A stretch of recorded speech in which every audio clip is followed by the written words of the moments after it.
Why didn't Jesse Minter get a head coaching interview this past offseason, and how can the Chargers continue to keep him a secret?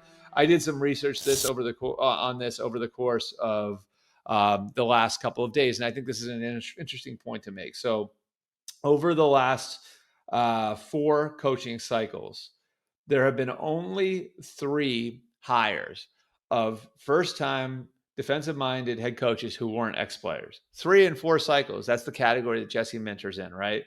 So that's Matt Eberflus in Chicago. That's Jonathan Gannon in Arizona. That's Mike Macdonald in Seattle.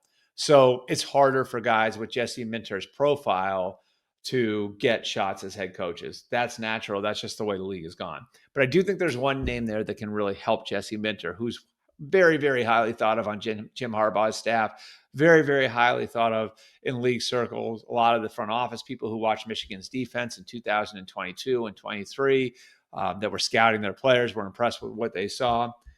Mike Macdonald's the key. Mike Macdonald and Jesse Minter were together on the defensive staff in Baltimore for 4 years. Jesse Minter followed Mike Macdonald at Michigan and has a very similar profile to Mike Macdonald. Macdonald won 10 games in Seattle in year 1, and that team looks like it's going to be pretty good this year. So if Mike Macdonald has a playoff team in year 2, and you're talking about maybe getting to double-digit wins for the second straight year in Seattle, now I think teams are going to look at like Mike Macdonald. Well, what's the next version of that? And it's Jesse Minter.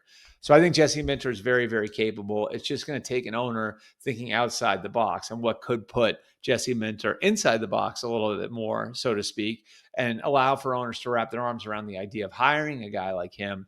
Is Mike Macdonald having a little bit more success in Seattle?